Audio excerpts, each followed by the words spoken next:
Selamat pagi, selamat mendengarkan firman Tuhan dari Gereja All Saints Anglican Church.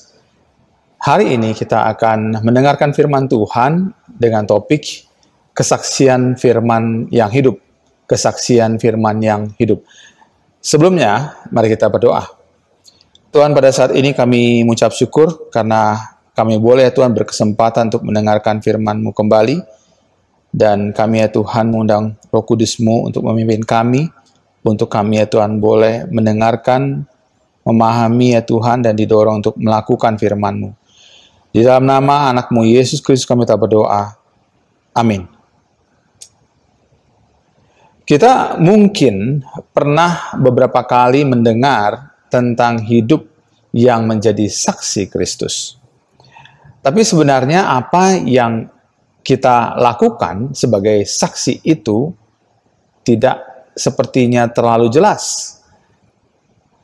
Ada yang bilang kesaksian harus ditunjukkan melalui perbuatan. Dan ada yang mengatakan sebaliknya. Bahwa kesaksian itu dengan perkataan juga. Kedua hal tersebut, saksi, perkataan, dan perbuatan, sering dipertentangkan. Tapi apakah kesaksian itu sungguh telah dinyatakan? Sebagaimana seorang saksi memberi kesaksian tentang Kristus. Ada tiga hal yang kita perlu perhatikan di dalam kesaksian kita bagi Kristus. Hal pertama yang kita perlu perhatikan sebagai seorang saksi firman yang hidup itu adalah seorang saksi hidup dalam doa dan berjaga-jaga. Kesaksian mungkin selama ini adalah hal yang paling tidak diperhatikan oleh kita semua. Kasus korupsi misalnya tidak meniadakan orang Kristen sebagai pelakunya. Tidak meniadakan orang Kristen sebagai pelakunya. Kasus pelecehan, pornografi, hamil di luar nikah, perceraian, dan masalah moral lainnya tidak bisa dipisahkan dari sebutan orang Kristen sebagai pelakunya. Orang Kristen kurang menyadari bahwa imannya itu sudah menunjukkan genderang perang untuk melawan iblis dan kedagingan. Karena kita selalu mau berada di bawah pimpinan rohnya. Paulus menuliskan suratnya pada jemaat Kolose pada pasal 2 ayat yang kedua sampai ke-3a. Bertekunlah dalam doa, dan dalam pada itu berjaga-jagalah sambil mengucap syukur. Berdoa jugalah untuk kami supaya Allah membuka pintu untuk pemberitaan kami. Doa adalah penjagaan pertama yang penting untuk kita saat kita menyadari banyak ketidaktahuan kita tentang apa yang Tuhan kehendaki. Saat kita menghadapi tantangan, saat kita mengikuti kehendak Tuhan. Dalam Markus 1 ayat 35-38 dinyatakan, pagi-pagi benar waktu hari masih gelap, ia bangun atau Yesus bangun dan pergi keluar. Ia pergi ke tempat yang sunyi dan berdoa di sana. Tetapi Simon dan kawan-kawannya menyusul dia. Waktu menemukan dia, mereka berkata, semua orang mencari engkau. Jawabnya, marilah kita pergi ke tempat yang lain. Ke kota-kota yang berdekatan, supaya di sana juga aku memberitakan Injil. Karena untuk itu aku telah datang. Kalau kita membaca teks bacaan sebelumnya dari teks ini, maka kita tahu bahwa Yesus melayani sampai malam. Namun apa yang terjadi selanjutnya dalam bacaan kita adalah Yesus yang bangun pagi untuk berdoa. Ini bukan pemandangan umum buat orang Kristen, bukan?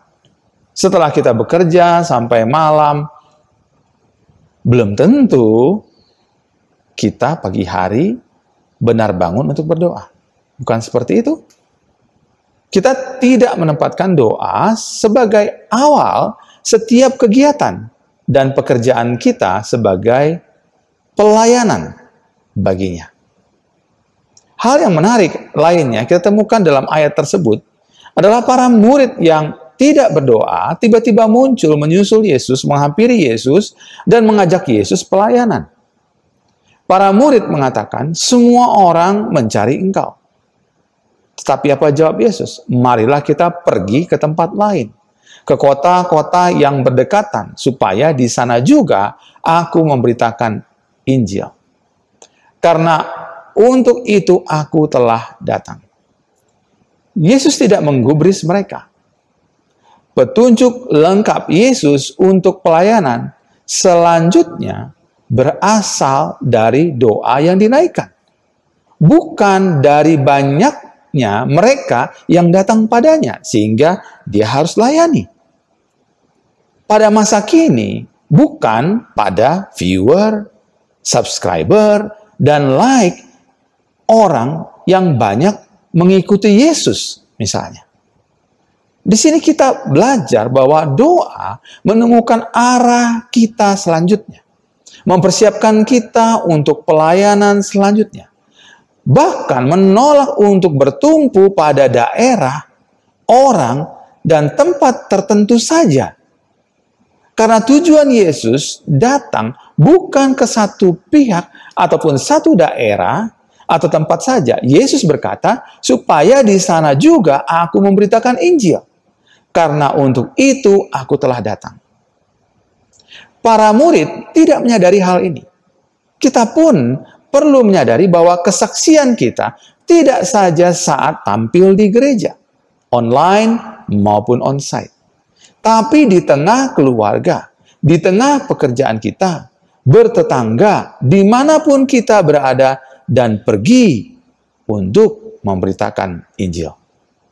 Kita pun perlu memperhatikan kata selanjutnya setelah berdoa, yaitu berjaga-jaga, karena keduanya tidak bisa dipisahkan. Begitu saja. Keduanya menandakan kewaspadaan pada diri sendiri dan musuh ataupun iblis yang akan menghalangi kita untuk menjadi saksinya. Matius 28 ayat 41 mengatakan, berjaga-jagalah dan berdoalah supaya kamu jangan jatuh ke dalam pencobaan. Roh memang penurut tetapi daging lemah. Perkataan ini perlu ditanggapi dengan seksama. Karena hal pertama yang kita perlu sadari, bukan siapa yang akan mencobai kita, namun kedagingan dalam diri kita itulah yang dapat mudah atau membuat kita dicobai. Pada konteks para murid saat itu adalah kelelahan, namun juga kemalasan. Karena nyatanya para murid tidak sanggup hanya berdoa dan berjaga-jaga 1 jam saja. Seorang Kristen yang tidak menyadari pentingnya kehidupan doanya pasti mengalami kesulitan untuk menjadi saksinya. Karena ia akan disibukkan oleh kedagingan yang menghalanginya untuk bersaksi. Paulus dalam surat Galatia 6 ayat 1 menyebutkan, saudara-saudara, kalaupun seorang kedapatan melakukan suatu pelanggaran, maka kamu yang rohani harus memimpin orang itu ke jalan yang benar dalam roh lemah lembut, sambil menjaga dirimu sendiri, supaya kamu juga jangan kena pencobaan. Kita menemukan hal menjaga diri bukan saja dari kedagingan kita, namun juga menjaga diri dari apa yang kita sedang lakukan sebagai saksi yang sedang memimpin orang ke jalan yang benar.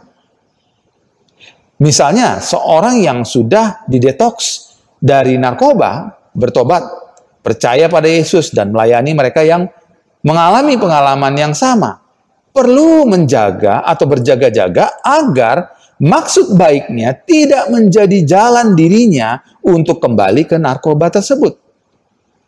Berdoa dan berjaga-jaga membantu perlindungan terhadap hal-hal yang tidak kita ketahui dan tidak kita perkirakan. Paulus dalam Efesus menyampaikan soal perlengkapan rohani yang juga menyatakan tentang doa. Dalam segala doa dan permohonan, berdoalah setiap waktu di dalam roh, dan berjaga-jagalah di dalam doamu itu dengan permohonan yang tak putus-putusnya untuk segala orang kudus. Juga untuk aku, supaya kepadaku, jika aku membuka mulutku, dikaruniakan perkataan yang benar, agar dengan keberanian aku memberitakan rahasia Injil yang kulayani sebagai utusan yang dipenjarakan. Berdoalah supaya dengan keberanian aku menyatakannya, sebagaimana seharusnya aku berbicara. Ini jelas. Dari bacaan ini kita melihat bahwa adanya tim doa pun perlu dibentuk. Atau diperlukan orang-orang yang perlu untuk terus-menerus didoakan oleh kita. Seorang saksi tidak punya waktu untuk bermegah diri dan menyadari bahwa semua yang dilaluinya adalah hasil kerjanya sendiri. Tetapi karena didukung oleh pendoa-pendoa. Dan dia pun berdoa dan berjaga-jaga. Seperti seorang gembala, seorang pendeta, seorang referen. Maka seorang saksi pun, jemaat yang bersaksi, kita semua perlu doa-doa.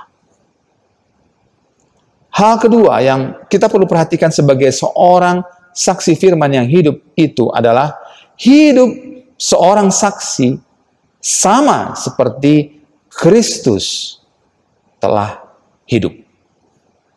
Dalam 1 Yohanes pasal 2 ayat 6. Kekristenan yang kita temukan saat ini banyak mengadakan event atau kegiatan yang polanya serupa. Kemudian pemimpin dimunculkan sebagai orang dewasa, cocok menyampaikan firman kepada orang dewasa, orang tua kepada orang tua, pemuda atau pemudi kepada pemuda dan pemudi. Itu sah-sah saja. Tapi apakah hal itu sudah memenuhi yang dimaksudkan sebagai seorang saksi? Siapakah saksi itu? Apakah kesaksian itu mengikuti pola dan usia tertentu? Hal menarik dikemukakan oleh Yohanes demikian. Barang siapa mengatakan bahwa ia ada di dalam dia, ia wajib hidup sama seperti Kristus telah hidup. Ternyata kesaksian tidak mengikuti pola kegiatan dan usia yang bersifat kategorial, melainkan yang terpenting mengikuti pola hidup Yesus. Seorang menjadi saksi karena Yesus ada dalam diri orang tersebut. Karena itu, seorang saksi wajib hidup sama seperti Kristus telah hidup. Kalau kita setuju bahwa seorang saksi wajib hidup sama seperti Kristus telah hidup, maka kita tidak lagi melihat kesaksian itu terkotak-kotakan. Yesus dalam berbagai kesempatan pun berbicara dengan berbagai kalangan dan usia juga latar belakang. Dari orang tua sampai anak-anak. Jadi kesaksian hidup saudara dan saya menjadi bergerak dimanapun Anda dan saya ditempatkan oleh Tuhan. Tidak tersekat-sekat. Seorang saksi itu adalah seorang martir. Itu arti kata sesungguhnya saksi. Saksi yang punya penyangkalan diri. Karena ia wajib hidup sama seperti Kristus telah hidup. Hal ini yang seringkali kita lupakan. Kita mungkin punya kualifikasi seorang pemimpin secara teknis, di dalam sebuah training, bahkan kerendahan hati, setia, dan seterusnya. Namun jika tidak dilandasi oleh penyangkalan diri, maka itu tidak lagi mengikuti syarat awal sebagaimana Yesus ajarkan kepada para murid-muridnya. Seorang yang tidak menyangkal diri tidak mungkin menjadi saksi yang hidup. Tidak mungkin memiliki hidup yang sama seperti Kristus hidup. Ketika Paulus menyampaikan tentang seorang saksi yang berdoa, ia menyebutkan penyangkalan dirinya dengan berkata, sehingga kami dapat berbicara tentang rahasia Kristus yang karenanya aku dipenjarakan. Dengan demikian, aku dapat menyatakannya sebagaimana seharusnya. Di dalam Kolose pasal 4 ayat 3b sampai 4. Paulus mau bilang atau mengatakan kepada kita, aku tidak bisa bersaksi sebagaimana seharusnya jika tanpa doa kalian. Namun ia juga ingin mengatakan atau menyebutkan dirinya yang dipenjara. Karena berbicara tentang rahasia Kristus. Di situ dia berbicara tentang penyangkalan diri. Seorang saksi yang hidup sama seperti Kristus, yang telah hidup juga tidak hanya menghabiskan waktunya dengan doa dan menyangkal dirinya. Ia juga memiliki hubungan dengan orang-orang luar dan dengan waktu yang ada. Jadi di luar dirinya. Berelasi. Di sini kita melakukan investment terhadap orang-orang yang kita temui dari relasi kita.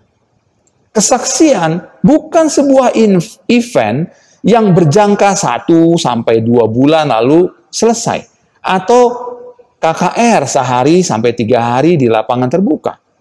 Itu sebabnya Paulus melanjutkan perkataannya dalam Kolose 4 ayat 5 sampai 6. Hiduplah dengan penuh hikmat terhadap orang-orang luar.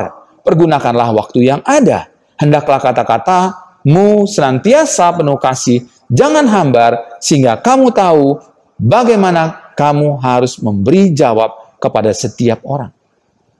Kita perlu mengingat bahwa Yesus itu melakukan investasi, menginvestasikan pada ke-12 murid. Selama kurang lebih 3 tahun, hampir 24 jam setiap hari. Mereka yang berelasi dengan Anda dan saya perlu tahu hidup yang nyata yang kita jalani. Dan itu perlu kita lakukan dengan saran-saran yang kita bisa berikan berdasarkan prinsip firman Tuhan. Itu tandanya hikmat Tuhan. Dan juga dengan waktu dan kasih yang kita berikan sebagai jawaban kepada setiap orang. Mengenai memberi jawab kepada setiap orang, seperti yang dinyatakan Paulus, ini bukan membuat jemaat membeli banyak buku, buku Kristen agar dapat memberi kesaksian yang efektif, dan perlu belajar apologetika untuk membela iman kita. Tapi sungguh-sungguh menanamkan sesuatu dalam hidup seseorang. Saya kasih contoh, istri saya sedang mengikuti pelatihan dalam kelompok hidroponik. Dia dikasih benih, ada macam-macam, selada, kangkung, toge, dan seterusnya. Kemudian benih disemai. Ada 16 benih. Syarat lulus harus ada 10 benih yang jadi dari 16 tadi. Artinya benih tumbuh daunnya dan menjadi besar dan bisa dimakan. Ini mengingatkan saya tentang menginvestasikan firman Tuhan itu begitu penting dalam hidup kita pribadi dan keluarga kita, sehingga apa yang kita sampaikan itu adalah hal-hal yang kita sudah renungkan dan yang kita sudah praktekkan. Bukan yang hanya ingin kita sampaikan, bukan hanya copy dan paste, bukan hanya apa yang ingin kita khotbahkan. Hal ketiga yang kita perlu perhatikan sebagai seorang saksi firman yang hidup itu adalah seorang saksi hidup menempatkan hal yang utama dalam kesaksiannya. Apa yang menjadi hal yang utama itu? Ketika kita menjadi saksi, hal yang seringkali terlupakan adalah menempatkan firman Tuhan sebagai yang utama dan bukan pengalaman kita yang tidak ada sangkut pautnya dengan firman Tuhan. Apa yang dimaksud dengan menempatkan hal yang utama? Pertama, tentang pertobatan. Seseorang yang hidupnya memiliki arah yang selalu sama, namun kemudian berbalik ke arah yang tidak biasa dijalaninya. Artinya, pertobatan dimulai dari orientasi seseorang yang tadinya mencari kerajaan dunia menjadi mencari kerajaan Allah. Yang tadinya akunya besar menjadi Tuhannya yang besar. Pertobatan adalah langkah awal sebelum seseorang dibaptis. Setelah kita menjadi seorang Kristen dan dibaptis, terkadang kita tidak lagi menyadari di mana titik balik kita pada Tuhan. Bahkan seseorang yang lahir Kristen sudah berasumsi dirinya Kristen. Seperti pengalaman saya sebelum mengenal Yesus Kristus juga demikian. Saya pikir saya dari keluarga Kristen. Saya seorang Kristen. Seorang yang bertobat tahu dari mana dia berasal dalam keberdosaannya. Dan arahnya untuk terus meninggalkan keberdosaannya itu yang dinyatakan oleh Tuhan. Tadinya mungkin ada 10, terus dia mengikuti Tuhan, dia lihat ada 15. Terus. Karena ini tentang keberdosaan yang terus ditinggalkan, maka firman Tuhan berperan utama membersihkan segala hal yang jahat dan buruk dalam hidup kita. Segala kepentingan diri kita. Pertobatan seseorang pada saat yang sama, karena itu, mendekatkan dirinya dengan firman, di mana Roh Kudus bekerja. Itu yang terjadi saat Yesus bertemu dengan para murid yang sedang melakukan perjalanan ke Emmaus. Yesus membuka pikiran mereka sehingga mereka mengerti kitab suci. Seseorang yang menjadi saksi dipimpin oleh Roh-Nya untuk membawa orang lain atau seseorang menyadari keberdosaannya dan kebutuhannya akan pengampunan melalui pengorbanan Yesus. Lalu apakah seseorang setelah itu dibaptis?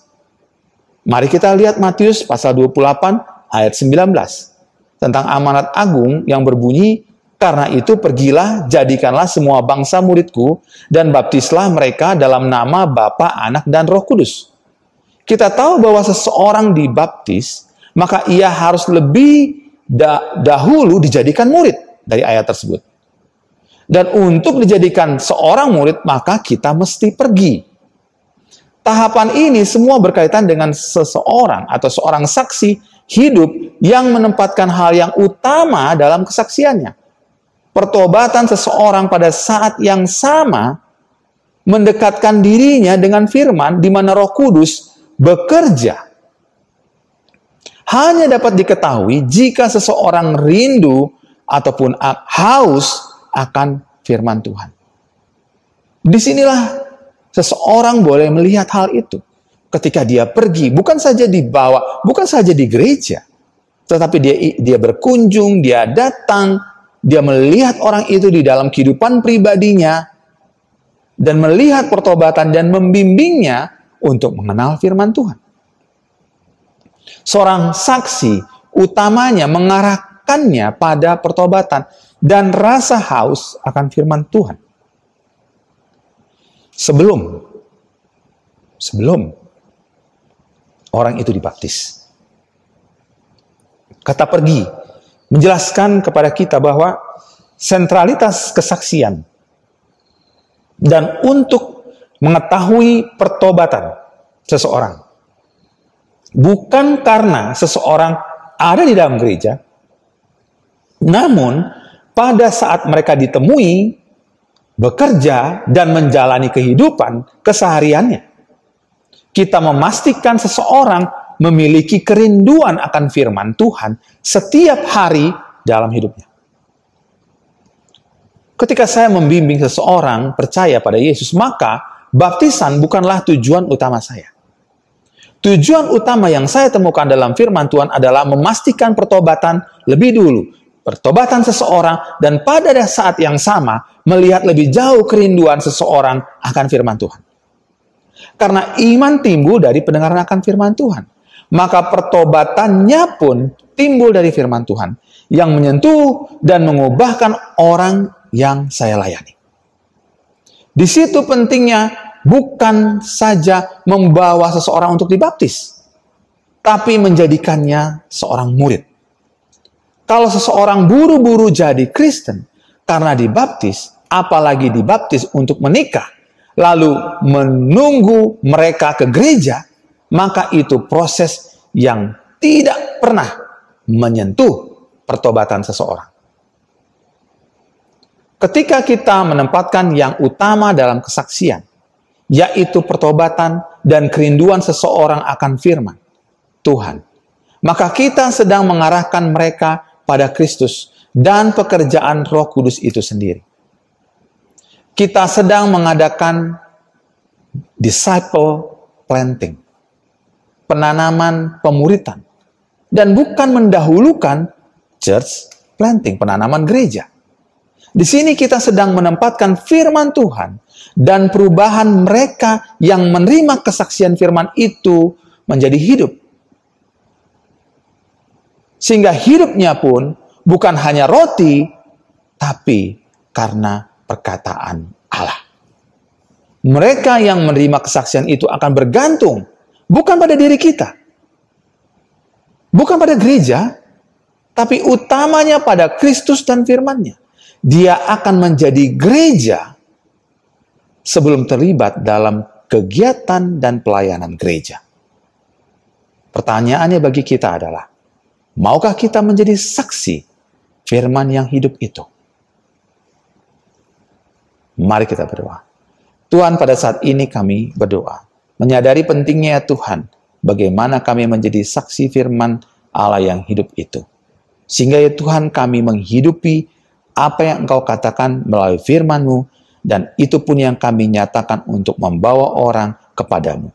Supaya mereka menyadari pertobatan mereka, supaya mereka menyadari pertobatan mereka secara berkelanjutan, sehingga ya Tuhan mereka boleh dimuridkan. Dan pada saatnya mereka dibaptis, dan bahkan kemudian diajarkan untuk melakukan semua hal yang Engkau ajarkan. Inilah kami Tuhan. Mampukan kami melalui Roh Kudus-Mu. Di dalam nama anak-Mu Yesus Kristus kami berdoa. Amin.